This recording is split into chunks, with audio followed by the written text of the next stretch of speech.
important in your mind as a doctor's appointment or, you know, that errand you have to run. But we really need to look at it as a necessity.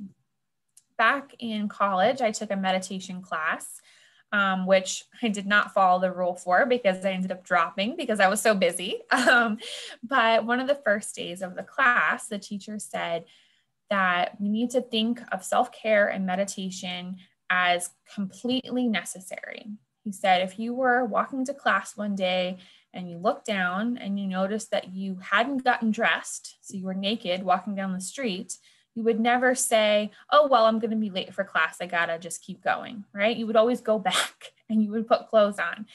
And he said, we need to think of self-care that same way. It needs to be just as important. And I think that's definitely a very extreme example. I don't think I would make it as important as, you know, not being naked in public, but we need to think of it that way, right? We need to think of self-care and that time as extremely important. And maybe that means putting it on your calendar, just like you would any other appointment, to make sure it's not something that gets just pushed aside. Okay. So a lot of this talk, we're going to talk about mindfulness, right? So what is mindfulness? This is the practice of being fully present, being fully aware of the here and the now, and being really in tune with ourselves and our current environment. Right? Oftentimes we're worrying about the future, about the past, right? What I should have said, what I should have done, what's going to happen. And oftentimes, especially if you're anxious, if you're feeling depressed, if you're feeling down, this is a good way to kind of bring yourself back to that moment, the moment where you are safe, you are okay, none of those bad things are happening, and just kind of come back to the present moment.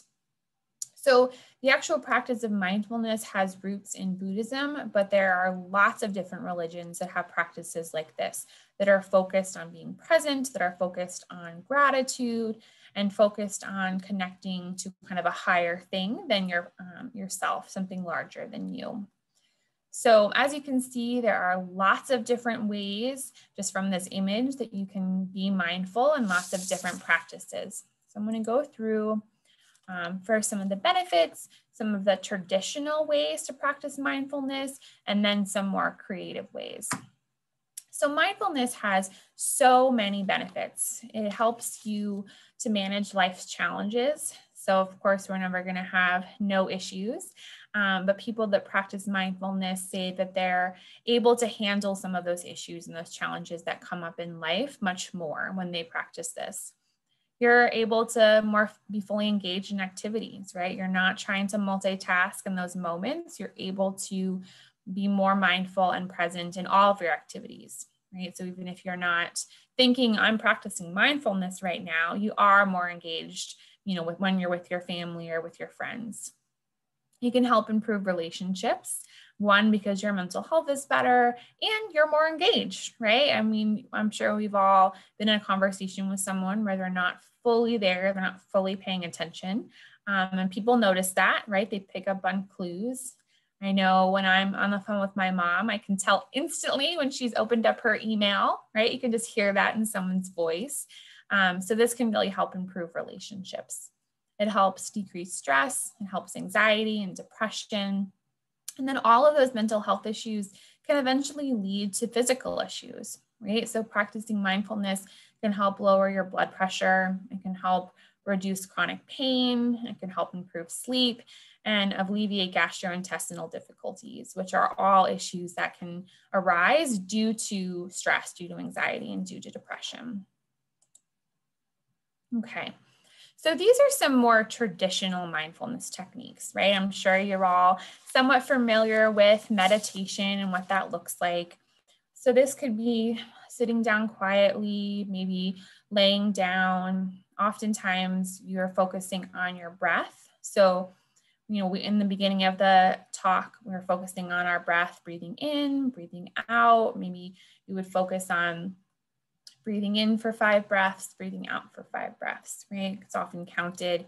Or you could focus on a mantra, which we'll talk more about, or a specific task. So I've done meditation practices that involved walking while holding a bowl of water, right? So my whole focus was on not spilling that water from my bowl, right? And I was just carefully, slowly walking, focusing on the water in my bowl, right? So it's often about focusing on something else larger than yourself and not letting kind of thoughts about other things and other parts of life come into your head. And that's, of course, easier said than done, but you want to just, not have a lot of judgment, right? Don't pick on yourself, but let those thoughts kind of come in and out and gently redirect your thoughts back to what you're supposed to be focused on.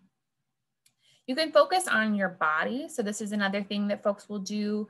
You could, do this maybe laying down in bed before you go to sleep or before you wake up, focusing on your whole body and all the different sensations you feel. So you could start from toe all the way to head, right? Are you itchy? Do you have pain? Do you feel the softness of your blanket? And just really kind of take note of all of those things that you feel, all the different sensations in your body. You can look at your emotions. So this is one, that doesn't really work for everyone, but it could work for you. So you would sit kind of like meditation and really just focus on different emotions and kind of name those and feel them, right? Oftentimes we're afraid to feel really strong emotions. It feels like it might kind of take over, right? Like, what if I start crying, and then what if I never stop? That's often a fear that folks have. So kind of just sitting with those emotions, taking time to feel that joy, thinking of the things in your life that bring you joy, thinking of sadness and the things that you've experienced, maybe anger, letting yourself feel that if that's something that you suppress, just letting those emotions fill you up and then just letting them go, right? And then there's senses. So focusing on your senses in general is really a big part of mindfulness. And back in March or April, when we did our first presentation for this, we focused on our senses and we did a grounding activity.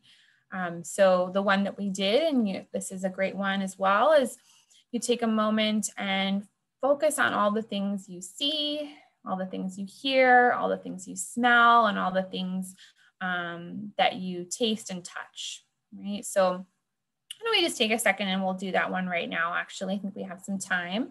So get comfortable. All right. So if you want to look around you and see 5 things that you see, right, in the room or the space that you're in. Just 5 different things. You can focus on different colors, different objects, maybe the light shining. Maybe 4 different things that you hear. Right? You might be in a quiet space, so this one might be harder. Maybe it's just my voice that you hear, the hum of your computer, your phone. And 3 different things that you feel. So maybe that's the clothes on your body, maybe it's warm or cold in your room. Feel the rug underneath you. 2 different things that you smell.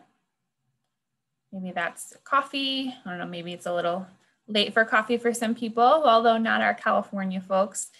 So maybe you have coffee that you still smell, whatever you cooked for breakfast. Maybe you can still smell your laundry detergent or your perfume. And then last, one thing that you taste.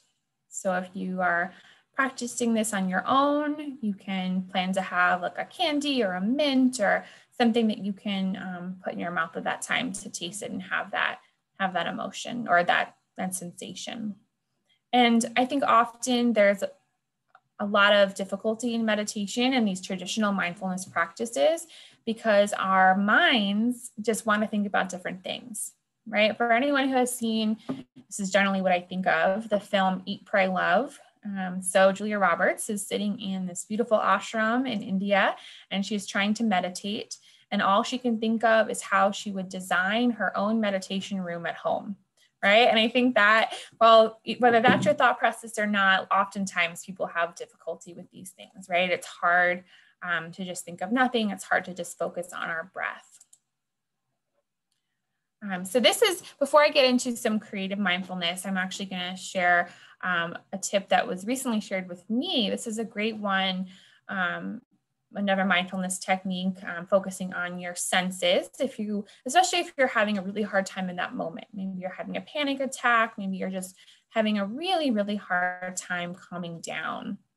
You want to take an ice cube, or, that's a big block of ice, but, a decent amount of ice, hold them in your hand over the sink. The sink is just so you don't get messy, and just focus on your breathing.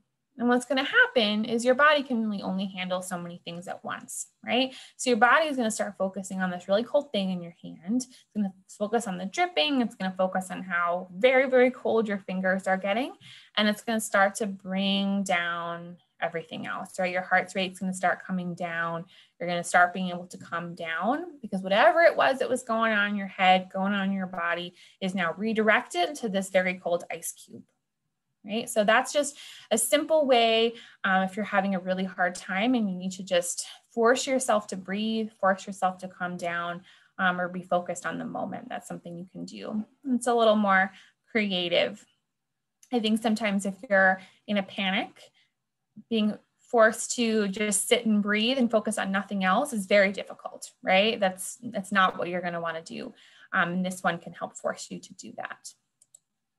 Okay, so as I said, mantras are another thing that's also often used in meditation. And I know they're not everybody's thing, right? For some people, this might feel a little bit silly. And for other people, it can be great. So just depending on your comfort level there. This can be something that you say over and over during a meditation, right? So when you're sitting and you're breathing, or you're walking and you're meditating, you would just kind of repeat this mantra over and over to yourself. Or it could be something that you wake up every day and say, and you maybe tape it onto your mirror, or you think about it every day as you get ready, and make it part of a normal part of your practice. These are just some examples, right? Your mantra can be really anything you want it to be. Sometimes it's just sounds, right? I'm sure we've all heard the traditional in yoga and meditation, but it can really be anything that brings you comfort, helps recenter you, and brings you back to the moment. Okay. So I really wanted to focus today on creative mindfulness. I think for a lot of us, those traditional self-care and mindfulness techniques are really hard to do, especially if you're really busy, right? It's hard to say, well, I have all this stuff going on. I'm really, really stressed. So I'm going to go sit for 5 minutes and think about nothing, right? It's hard to put that on your calendar, and it's hard to keep it.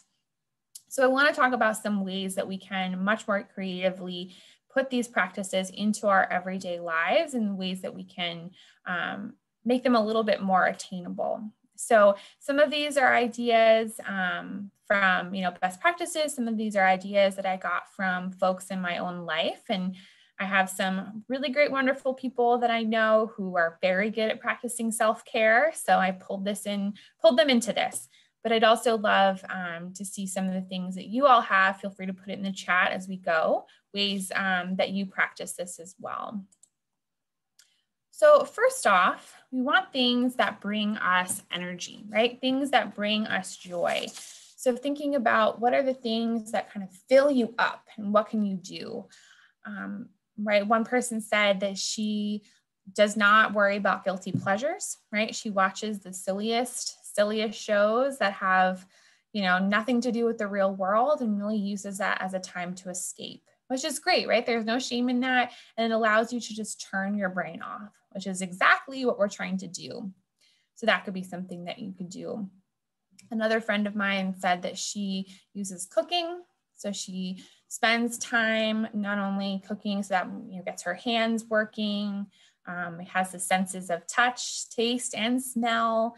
And she really works to create beautiful meals. And I can attest from her Instagram account that is true. They're always gorgeous. And that gets her visual senses going. Another friend started a baking blog during this time. And, even if you're sitting there thinking, I'm not going to start a baking blog, I know I'm not a very good baker at all. Just, cooking or baking and having that tactile sensation is something that's really great. Getting outside, right? Being in nature. Nature can really, really help our mental health. It lowers your blood pressure. It helps your heart rate. It boosts mood. So I know it's cold, but getting out there as much as possible is great. Having time in the sun, getting a house plant, listening to nature sounds, whatever it is that you can do to connect with nature is wonderful. Home improvement tasks, right? Personally, that does not bring me any joy. It brings me stress. But for some people, getting those things done and making those improvements and using their hands that way really does energize them, and it really does bring them joy. I had another friend who volunteers for her local village. And when I asked her, what brings you joy? What energizes you? What fills you up? She said the weekly volunteer calls that she made. She said making those social connections brings her so much joy, right? So whether you're volunteering or you're spending time with just friends or loved ones, that can be something that brings you joy. And we'll see if anybody else had any other comments of things that brought them joy. Jack says his rowing machine in his basement helps him. Yeah, right, that physical movement can definitely be something. And dogs, yeah, dogs bring me joy. I agree with that. I think there's been a lot of quarantine puppies and quarantine adoptions right now. So kind of on the flip side, we also want things that calm us, right? We want things that bring us peace, kind of allow us to come down at the end of the day or wake us up. You can light candles, right? Try to use all your senses again, essential oils, maybe some lavender calming scents, maybe use a sound machine. That can be something that can really help with sleep. And you can also use nature sounds. So if you're not able to get out in the cold, you're not able to connect with nature in that way, those nature sounds can also be a great way to connect to nature and get those same benefits. Doing arts and crafts. That's true. Yeah. Thank you, Michael. Yeah, doing arts. Yeah, thank you. So the arts and crafts is a great way to bring yourself some peace. Looks like someone said journaling. Yeah, those are all really great ways to release some dopamine in your brain. Journaling is also a good way to recenter yourself. It's something you can do at the beginning of every day, at the end of every day. And for folks that might struggle with journaling, right, it feels like a little scary. What would I possibly write about? You can just commit to trying to write one sentence every day, 1 or 2 sentences. I had a friend who was experiencing a lot of stress during COVID, a lot of family issues, and she was finding that she wasn't able to get out of bed a lot, right? She was just having trouble. She was trying to, sleep all day. And one of the reasons was that her bed felt really safe. And I'm sure a lot of us have that, right? Our bed and our bedrooms feel like a very safe place. And she realized that was the only place that she was feeling that way. So she worked to create a new one. She got, this really great hammock, these twinkly lights, this super soft blanket. And of course, it's not just as easy as buying things, but she was able to create this kind of safe little cocoon for herself out in the world. Coloring, so kind of like what Michael said, arts and crafts are great. You don't have to worry about creating some sort of masterpiece. You just want to color, and that repetitive action is actually really good. Another friend of mine brought up her skincare routine and doing her nails gives her a lot of joy, not just because it's pampering herself, but because it forces her to do nothing. So if you've painted your nails and you have a face mask on, you can't really do anything else. So it's a time that she's forced to just sit still and focus on nothing else. Another friend of mine is a new mom, and she said that she has committed every single night, even if it's just for 5 minutes, to reading alone in her bedroom. And that time has been extremely valuable to help kind of bring her peace, bring her down, and she looks forward to that time a lot. And, this is going to look really different for everybody, right? Some people are not going to be painting their nails, and it looks really different. So whatever brings you peace and brings you calm. I know I have someone in my family who what brings him peace and kind of calms him down is chopping wood, right? So he goes out and he just chops wood for hours and hours and hours. And it's just that rhythmic motion of chopping wood. But for others, obviously, we're not going to be doing that. So it's really, really different person to person. And I'll see here, it looks like the chat's been busy. If there was any other great suggestions from folks. Adult coloring books. Yeah, exactly. Watching Netflix series. Yep, trying to just escape the world. Gratitude journals. Seeing your grandchildren. Absolutely, right?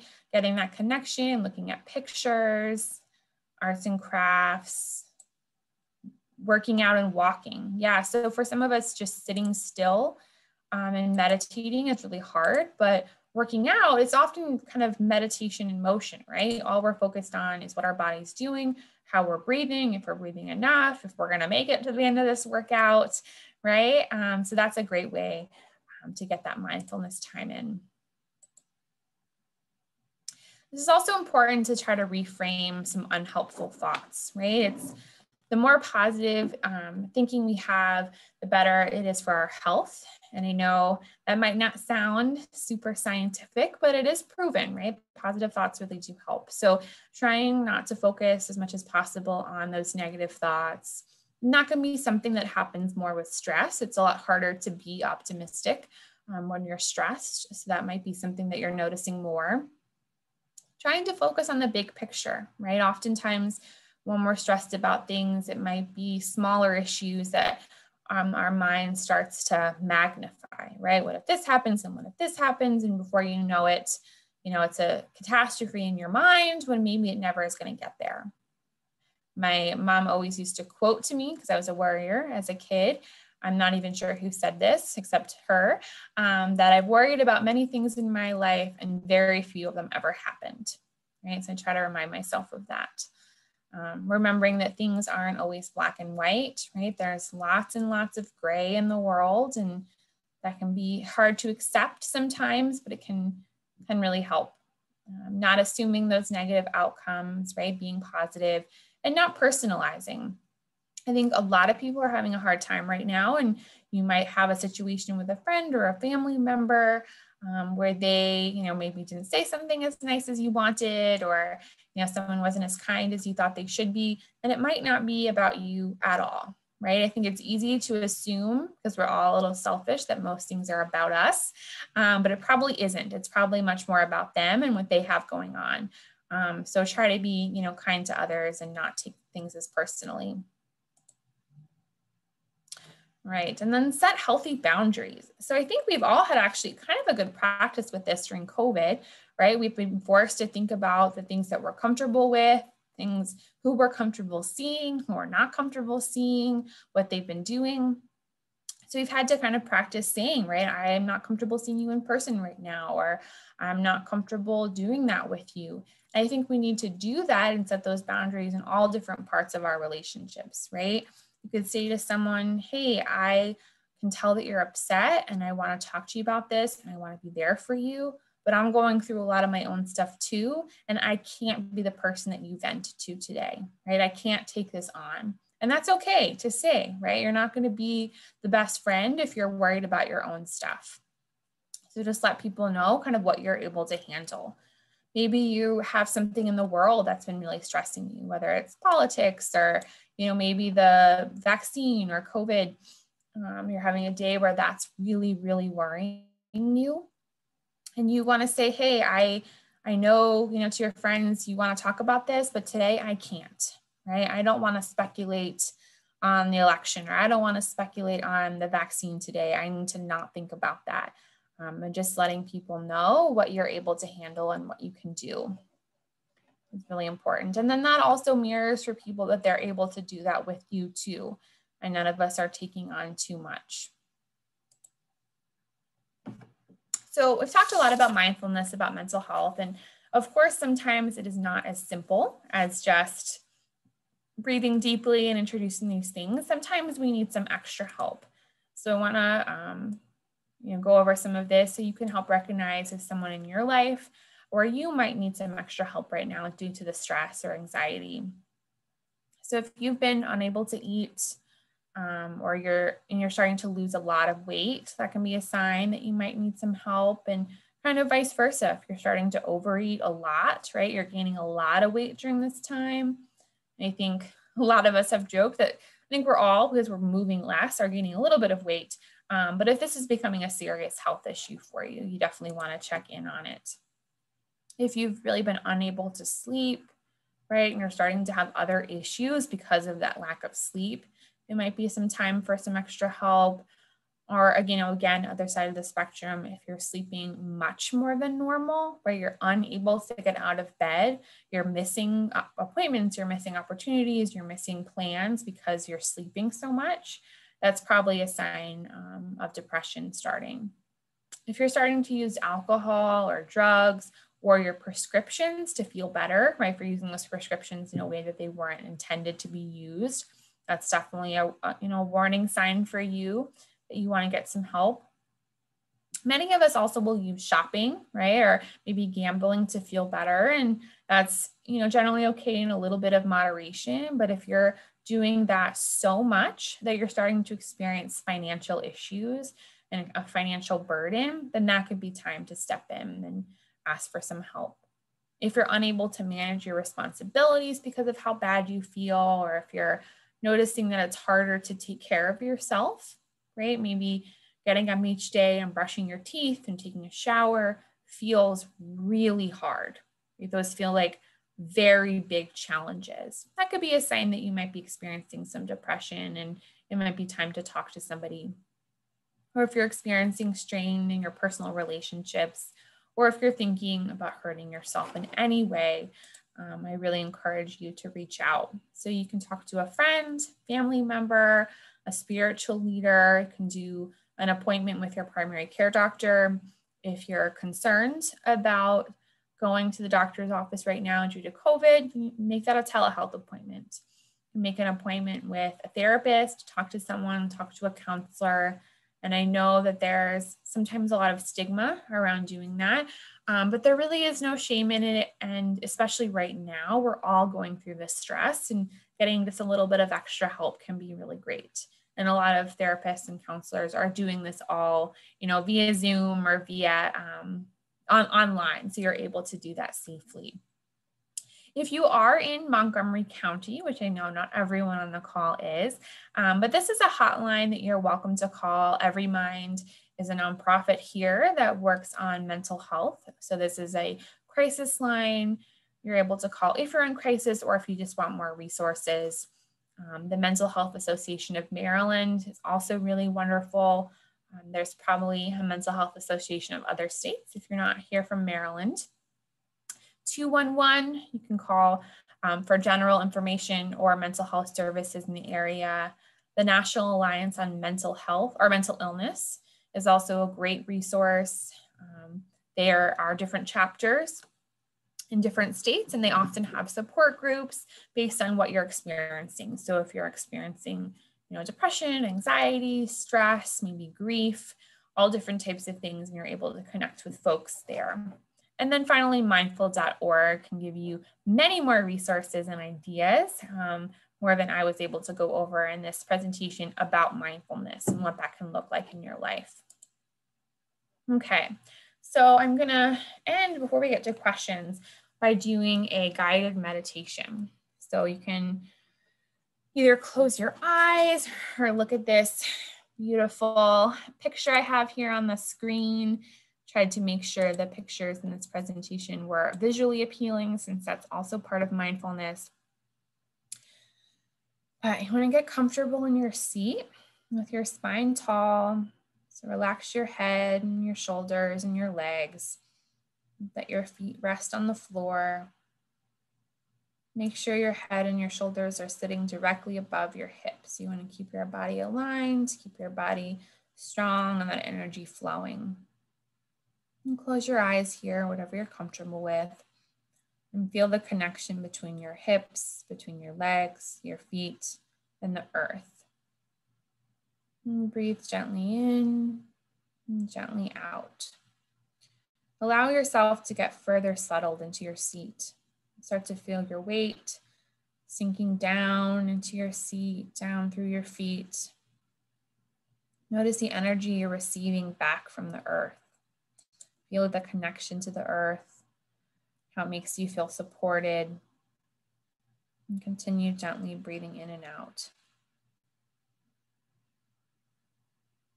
Feel your breath fill your lungs up, fill your belly, And take a moment to feel gratitude for your body and for your breath.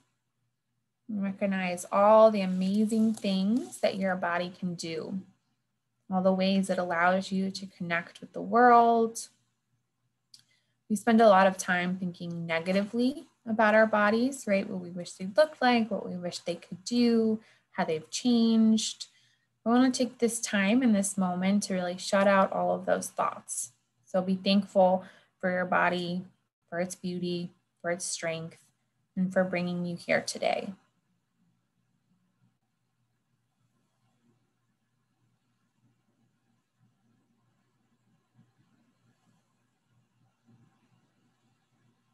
And feel your body softening, melting further into your seat. And let the tension release from your forehead and your eyes, your mouth. You can scrunch up your face here. So pretend almost like you just ate a really sour lemon. And then fill your face with that tension and just let it go. And feel the tension release from your shoulders. So maybe raise your shoulders up to your ears and then gently let them fall. Feel the tension release from your belly. Hold your stomach in really, really tight. Try to feel those abs. Suck it in and then release and relax those muscles. Release the tension from your thighs, from your calves. If your feet are on the floor, flex them out, spread your toes really wide, and then release them and rest. And then intentionally, just ever so slightly, turn up the corners of your mouth a little bit. Just a little smile there. You can go into a full smile or just a hint of one. Notice how your body starts to react to that smile, right? Or you start to feel it all through you. And then really lean into that sensation.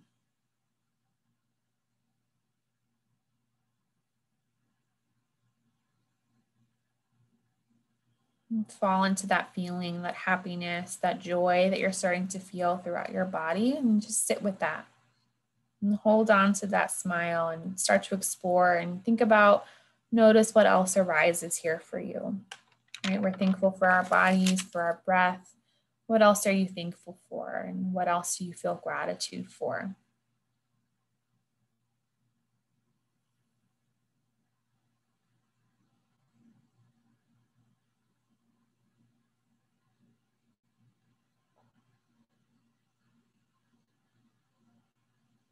So just let your body rest in this state of joy and feel it flow through you, flow through your fingertips, your arms. Let it fill up your stomach and your lungs. Right? Pretend like that joy is a light just traveling all through your body. Maybe let the joy out a little bit. So you could tap your feet on the floor just a little, just quietly and softly, almost like there's music playing that only you can hear. Just tap those feet, maybe wiggle your fingers a little bit, tap your fingers. Pretend like that joy is something you just have to get out of you. Right? Let that feeling kind of move through you. And hopefully you're feeling a little energized as you move those fingers, you move those toes. And then we'll slowly open up our eyes and come back together. All right. Well, I always think it's a little hard to go from that just back to being on a Zoom call, but hopefully you all feel a little bit more relaxed and you're able to go through the rest of your day. Guided meditations are something you can really do anytime. There's plenty of them on YouTube or online. So if you ever want to do one, you can definitely just search, and there's ones for all different types of things that you're feeling. So this is information about the Elder Safe Center if you ever want to reach out to any one of us.